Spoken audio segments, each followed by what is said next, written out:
Welcome gamers to this tutorial series on Dominion 6. My name is DasTactic. Welcome to the channel. Welcome to the series, and a special thank you if you have supported the channel and myself through things like Patreon or through coffee.com. There are links below in the description.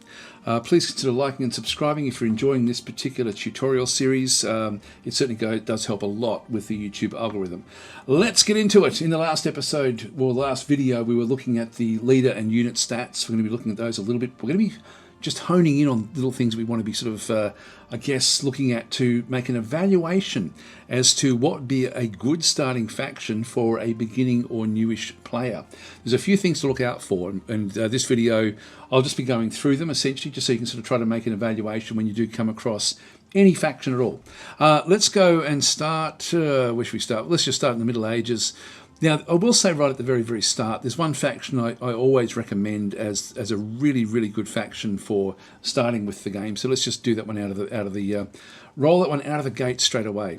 And I've already mentioned it when I was talking about eras and ages. I had mentioned Ulm. Now, the Middle Age Ulm, if we go back across into here and choose and have a bit of a look at that one, what we'll sort of find is that Ulm is up here. There it is, Forges of Ulm. This is something that really doesn't make a big use of magic, and so it's a quite easy faction to play. Plus, its units are fairly strong. Now, I won't cover old ground as such, but this is a faction off the bat very, very good to play. So I would sort of say that this is actually a very easy faction to play. Probably the easiest, not to play, but just to understand the game, because you're not going to be doing too much magic. Now, in one sense, that's a bad thing as well, because it means that you're not really going to be learning much about the magic system. You'll learn a little bit, but you won't need to know much. So it's quite forgiving. So let's have a look at a few other different sorts of factions and things to look out for. Things that are positive and negative, and we're just going to go from there. In fact, let's not use Ulm as that particular example. Let's go to, I don't know whether to start with some of the easy ones or some of the hard ones to sort of show what to not look for. I think what we might do, let's just go to just any old thing. Like, for example, Pangaea is not the easiest one to learn from, but it's reasonably forgiving. So let's just actually go there and sort of see. This will give us a bit of a mix of different things that, where there's pros and cons that we can then talk about. So let's just right click on this one. So Pangaea, the Age of Bronze. Now, Pangaea is a woodland nation inhabited by wild beings connected with nature. Half-men such as satyrs, centaurs and minotaurs serve the lords of the sacred groves deep in the forests. In ancient times, the woods covered much of the world, but that has changed. Man is no longer beast and animal, and no longer wild. The world of the wild is disappearing. Centaurs have developed civilized societies and donned armor. The Panai, guardians of the groves, have decided that it is time to act on preserving their dwindling habitat. Now, that just gives you a bit of a rundown. Quite often, if you see the word blood mentioned in this description, avoid that. It's essentially that we've got different magic. Now, there will be, in my next episode, I'm going to be talking about the magic paths, and so I will go through in a much more detail about what the magic paths in the game actually are. But there's a few to avoid, and there's a few that are sort of, in one sense, make more sense or a bit easier to understand than other magic paths. There's quite a few of them in the game. So you can see through here, for example, Pangaea does mention blood there, but you can sort of avoid it when you play Pangaea. Some of the other factions you can't. So my first tip would be to not choose a blood nation, but don't be scared if it is mentioned. But if it relies on blood, then absolutely don't play it. And you'll find that essentially, like if you go and click on this is a pandemoniac, can only be recruited in the capital, you'll see there this has got a fairly high level of blood. If all of the wizards ended up with heaps and heaps of blood, like that one doesn't have any blood, but maybe pick up, there's a 10% chance it could pick up blood, which means it really isn't a blood mage, a normal pan. A dryad, no blood there as well, no blood there as well either. These are the magic paths, by the way. This one here, no blood, only water and nature. No blood there. So we're not going to have any more blood. So really there's only one unit that is actually really dedicated to blood. Let's actually look at a different faction group so you can sort of see the difference. If we go to Abyssia, blood and fire. This is one that relies, very heavily on blood. And so you'll sort of find that blood will be mentioned, like very powerful blood mages. Just skimming, looking for the word blood everywhere. Fire, blood, astral, and some earth. So blood is a magic path that you want to be trying to avoid. And so we've got a warlock, blood. Most of what it has is blood back and through there as well. So this is a higher level blood mage than anything else. A demon bred, blood. Another one looks as a warlock apprentice, again a blood mage. This one relies on blood magic. Now, without going into too much detail, blood is essentially, it just means that you have to strip your population down and take the blood slaves from your population, which makes it a little bit difficult and a bit counterintuitive in terms of trying to, instead of building up a location, you're actually denuding it of people to try to have them feed your blood empire, your blood mechanisms, your blood magic mechanisms. And so blood is something that you sort of want to avoid because it's a little bit tricky. So that's one magic path that I would suggest that you avoid. A second one is astral, back and through here. Astral it sort of makes sense, but what this one does is it invites essentially having what's called communions. And communions are sort of like a mid-level concept in the game. And what that is you've end up with a communion master or communion masters and communion slaves. And so the slaves feed the masters create the communion, and then they take power from the slaves to then make themselves even more powerful as their mages. And so you can only do this with astral mages, and blood mages actually have a different way of doing that as well. But astral has this communion aspect, which, as I say, is a tricky concept. It's not super tricky, but it is a bit tricky. So I would avoid any factions that rely very heavily on astral. Kosofali, the Old Kingdom, is another example of this, where the highest level mage is an astral mage. The next level is a nature mage, but very, very weak, mainly a priest. And then the mystic is another astral mage. So you're looking at astral mages essentially as your prime way of sort of dealing or of being with this particular faction.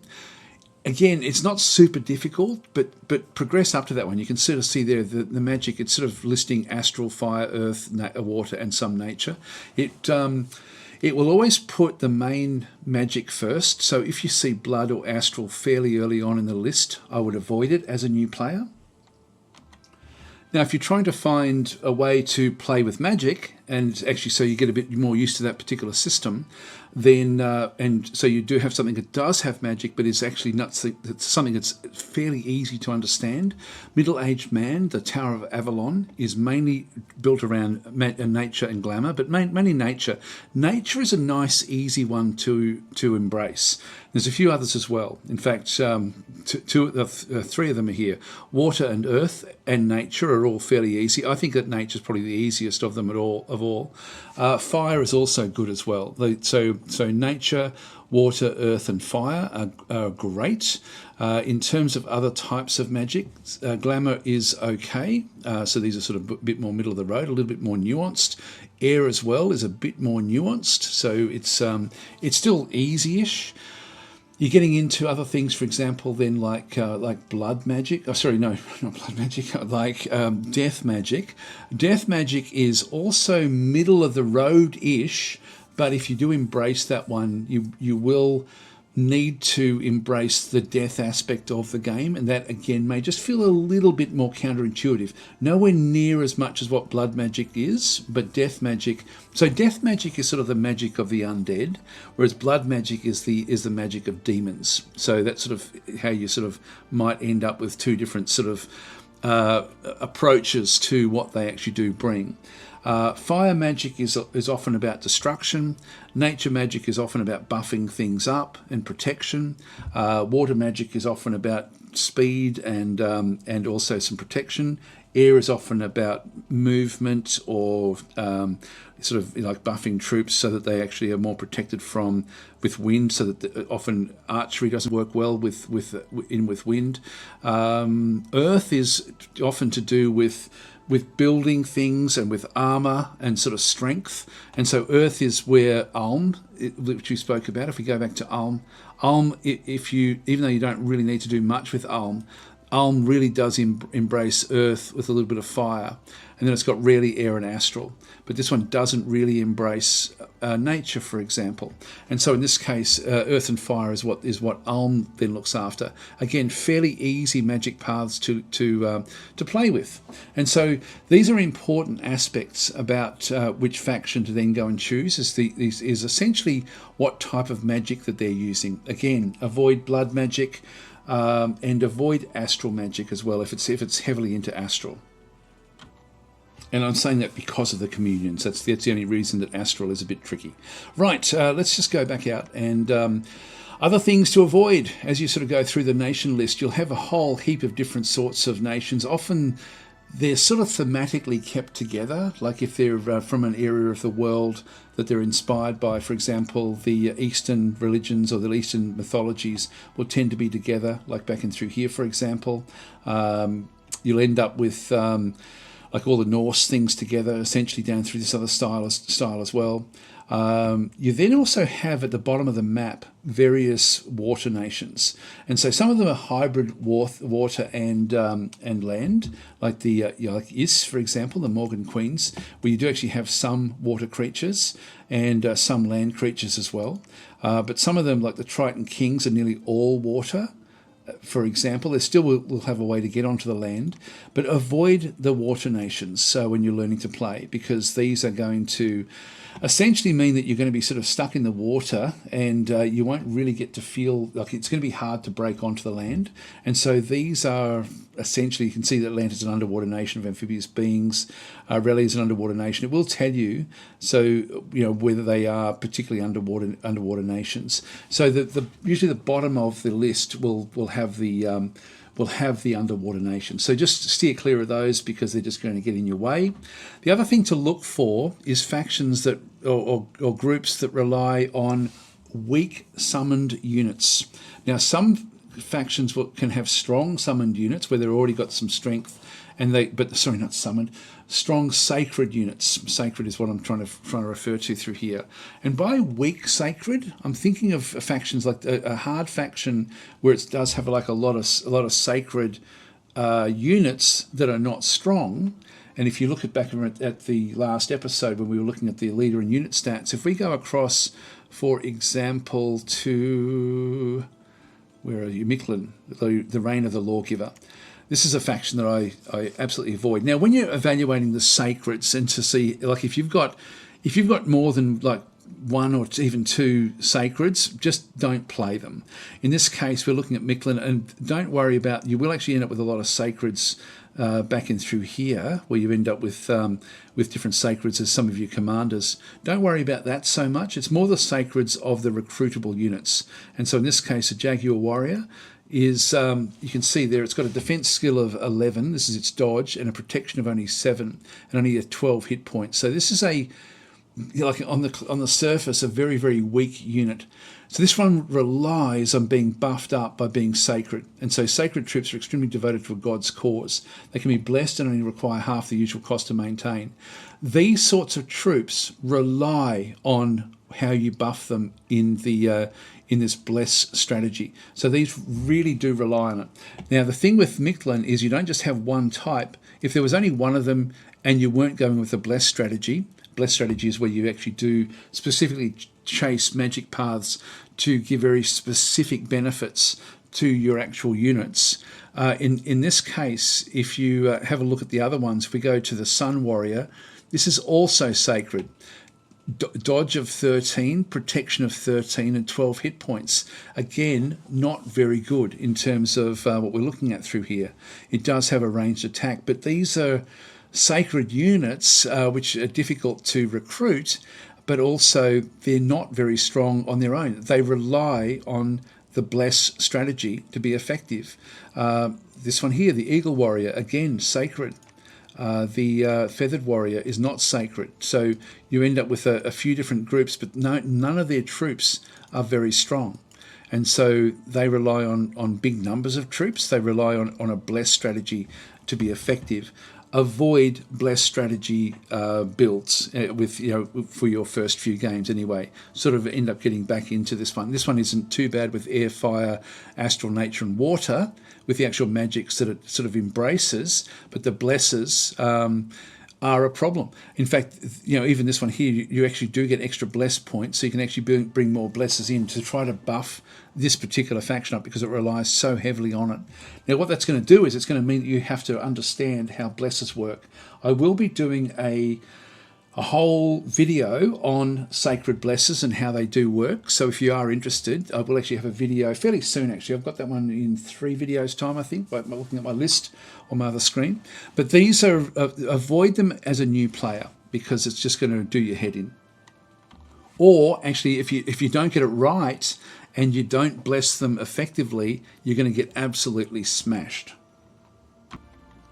The next thing is to avoid factions that have got weird or wonderful mechanics that aren't sort of like the usual. So if we look at Ind, the magnificent kingdom of exalted virtue, you can sort of see already from here that we don't have very many basic units. They're all going to be fairly weak. This one is, again, we're going to be relying on a bless strategy as well. This is sacred as well. So we've already got problems with this particular faction relying on blesses, but we also have some weird and wonderful little things happening on the other side here. So we can get Little Horned Men of Peconi or the Lady Knights of Great Femini will be available for recruitment once a fort is built in a plain or farmland province, as well as some mountain provinces. And so we've got these different other types of units that do come in. Again, it's just a little bit too difficult for you to grasp as a new player. So do yourself a favour. You can see also it's astral and blood as well. So avoid Ind. That's going to be a difficult one for a new player. Let's go through some of the other good ones to embrace. I always recommend Ulm because it's just easy to understand how the game works without really getting too much into the magic. I also would recommend playing some of the giant factions where the giants are fairly simple. And so we look at things, for example, like Jotunheim, the Iron Woods, and so Jotunheim is the home of the giants of the north. So Jotuns are immune to the cold and dislike hot lands. These are a good one to play. I like these as well. We've got water. It does say blood, but you can avoid the blood in this instance. We do actually have, for example, a Jan Vidya through here. It does have a little bit of blood. We do have a chance to get blood again in through that other side, but we can ignore the blood aspect. This one does have a little bit of death magic as well. As we come back through some of the other magic users, this one's mainly water, bit of death, bit of glamour. This one here, the Jotun Scar, this one does actually have some more blood in through here as well. But you can avoid the blood aspect. Again, it does have blood. So even though I was talking before about other types of units, the blood magic in this one is not too tricky, even though there will be a blood component to playing as the frost giants. These also, the giants themselves are not super large. So if we go to the Thermsterding, for example, through here, we're looking at size 6. So they're just going to be strong troops, reasonable defense, good protection, good hit points. So they've got good survivability. It means that you can these are fairly tanky and you can sort of do what you like with them to a large degree, and they'll be fairly forgiving for a new player to play as, even if you don't really sort of pursue all of the various, all the intricacies of the actual magic. As we come through these, we've got some that are going to be shape changes as well. So they fight with spears and wear enchanted wolf skins that allows the wearer to change shape into a beast wolf. So these ones do get to shape change while they're actually fighting, which means that their defense and protection is low, but they do adapt and change. And they've got high hit points. These ones in through here, again, size 6 means you can only have one of them in a square. So that's a bit of a negative, I guess, in terms of things, but that's what's going to happen with any of the giants. Yeah, so again, these are nice, just nice and simple. They've got good protection, good strength, good hit points. They're not overly expensive, so they're a good simple faction to play as. Actually, I've always enjoyed playing as these guys. They're just with the hit points. Everything is very forgiving with these type of units. This one actually it sort of couples up with a very small group, the Jotun, so it's size 2. But you can see there's hardly any sacreds. Like that one's a sacred unit, but that's not. I think it's only the one type of unit that's sacred, which means it doesn't rely on a sacred strategy. The actual strength of the giants themselves is really what's going to carry this particular faction. The blood would be the only aspect of this that I'd be wary of, but in this instance you can avoid playing with the blood aspect unless you're wanting to. So you can still pursue that if you're wanting to, but you don't have to. Entirely up to you in this sort of instance. Very forgiving, that particular faction. And you'll find that there are a fair few factions that do actually have giants. For example, Phlegra, the deformed giants. These then have Cyclopses, which are even larger than the other ones. These are size 8, so these are even stronger in terms of the hit points. Defense and protection is still good as well. So these are again you can only recruit one of these per turn, so you actually do have a limit on that one. So these have to be kept alive as long as they possibly can. But you've got other ones in through here. This one's a size 6. Just a Cyclops warrior. Pretty cheap. There's no real resources. Not very good defense or protection, but still got the hit points to sort of allow it to survive. So again, these are going to be limited. You have to build them up and really make sure that the Giganti warriors don't actually end up dying. So fairly simple. You can see fire, earth, and some water, death, and nature. It's got arcane slaves communions. That's something to be avoided because, again, as a new player, you're wanting to be avoiding anywhere where it says communions. But overall, this isn't a bad faction. So some of these guys, these oppressors, the sages, may have different ways. I think they've got a different way of doing their own communions. I forget how they work in this particular one. But anyway, that's sort of where we are. This one's got a little bit of an unusual mechanic about how things actually do work. So it may be sort of more middle of the road in terms of the giants with that one through there. Other ones, you've got giants that live underground, like Agartha, the Golem cult, which sort of then uses these sort of these ancient warriors, size 6.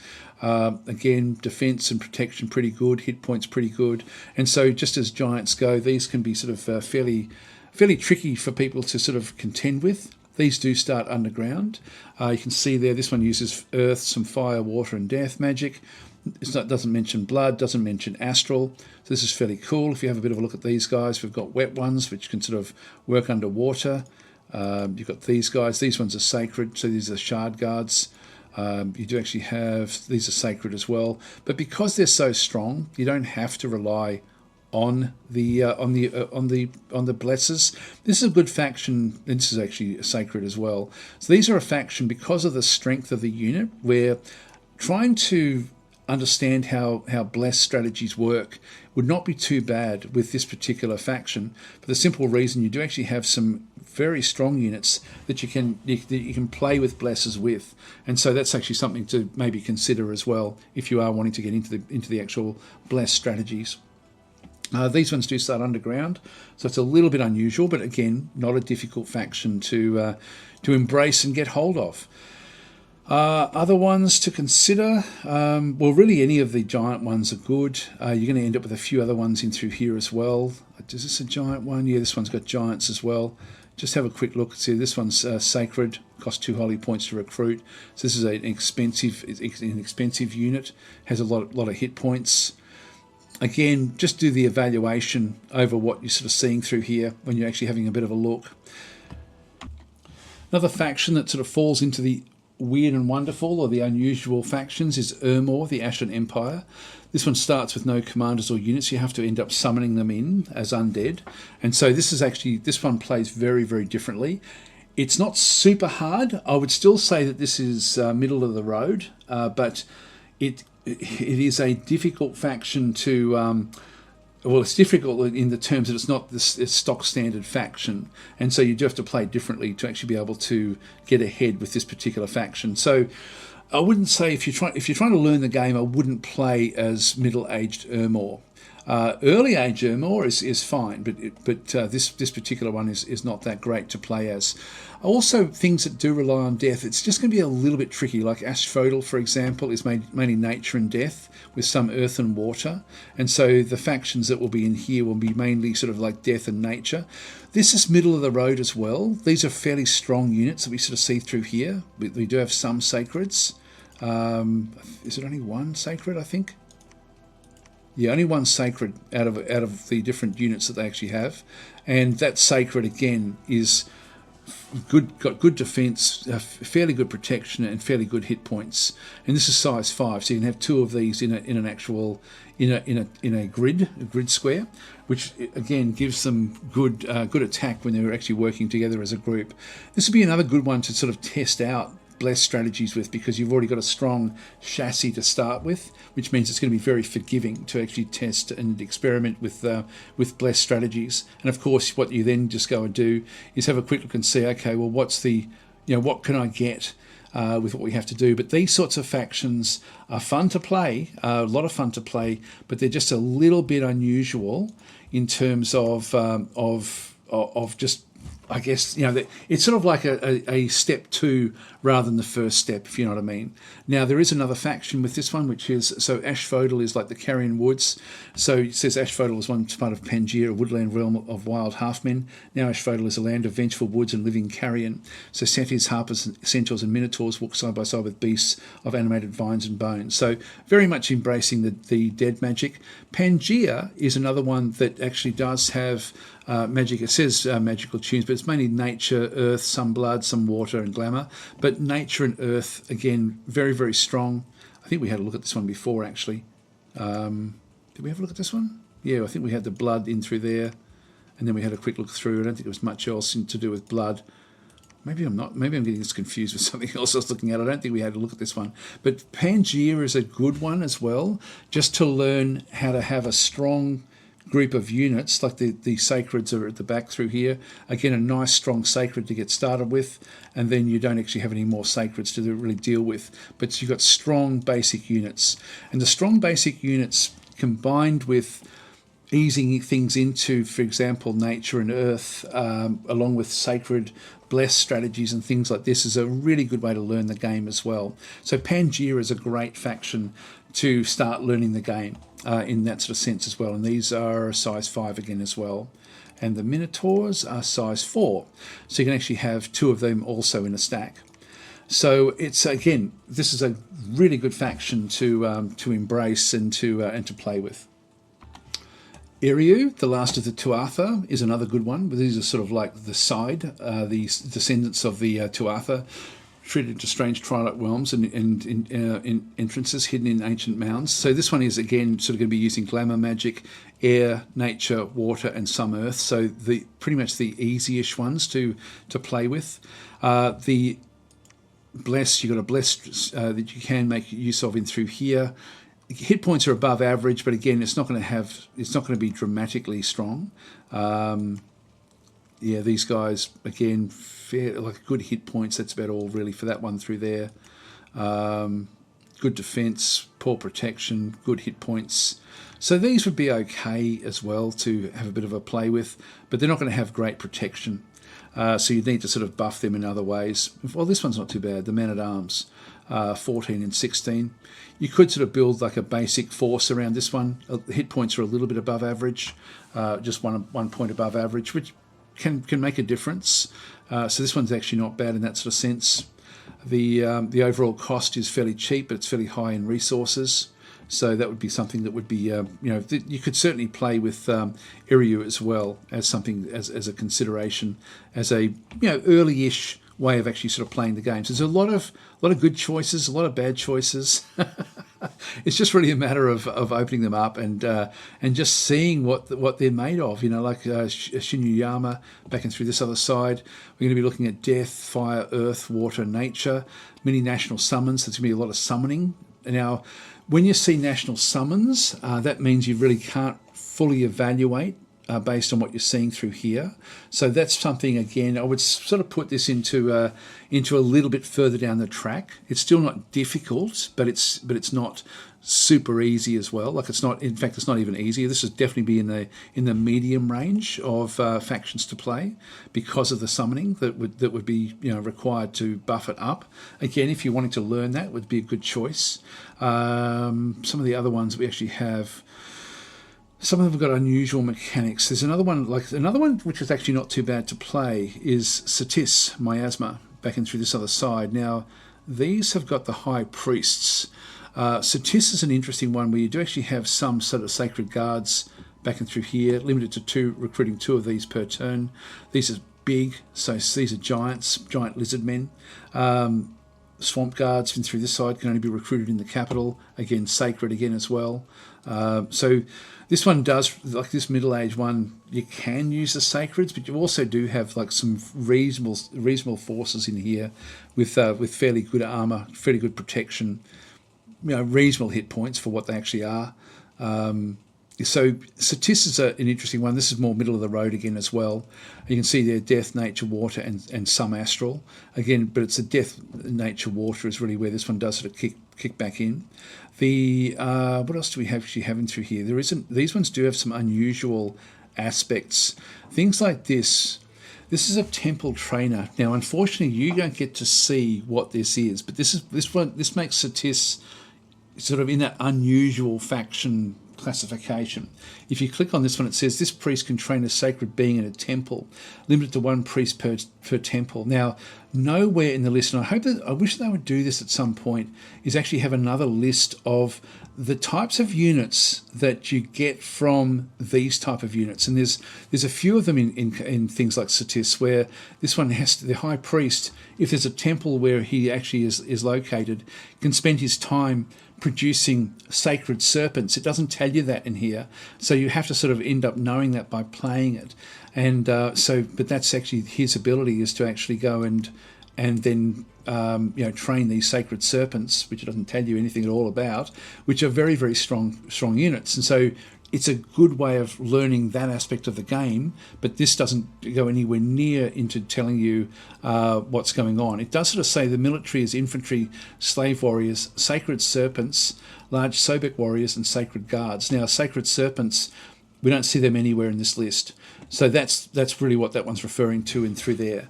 And that's a sacred unit as well, which means that you should be building a bless strategy around making use of those sacred serpents and these powerful Sobek sacred guards.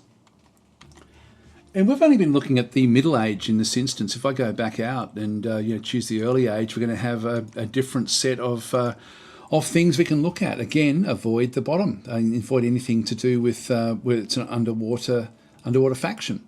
This is going to be a little bit unusual for you to play. Embrace the giants. If you've got giants, these will usually be relatively easy to play as. This is a sacred that costs 2 holy points to recruit, but we don't have to have a bless strategy around it because it's a big creature. It's got good defense, good protection, great hit points. So it doesn't rely on the bless, but this one does require sacred points to be able to, or requires holy points to be able to then recruit it. None of the other ones will be sacred in through here. So there's, again, a good choice of a faction to play as, where you've only got giants. In that particular faction, for example, but this is water, blood, death, glamour, nature, astral. So it's very similar to what we saw there with Jotunheim in the other faction. Other ones to look at, you've got Rus, the Sons of Heaven. These are shapeshifters, some of these, which can be unusual to play. Air, nature, fire, earth, and astral. Summonable beings of Rus. So that's telling you that there are going to be summons that you will have, that you should be looking to bring in that may be particular to it. Again, I wish there was an easy way to sort of show what they actually are. I mean, not from the screen. If we just go back out, there are certainly some in here to avoid as well. But I mean, Ulm is not too bad in this one to play. It's not as good as the middle ones. Abyssia, Children of the Flame, again looking at fire, blood, and astral. So avoid this one for the same reasons as the Middle Age Abyssia. Again, they're powerful, they're fun to learn, but learn with the easy ones first before you then sort of go back into different things. Some of these are unusual, where you see all sort of flying units. These can be a little bit difficult to wrap your head around as to how they work. This one is a relatively weak sacred unit back in through here. We're going to be looking at mainly sort of fairly weak units that are going to be coming back through. So this is actually one that is difficult to play with. This one is Death, Blood, again, Earth, Fire, so a hard one to play with this particular version. Yeah, it's just interesting the way it does sort of then range.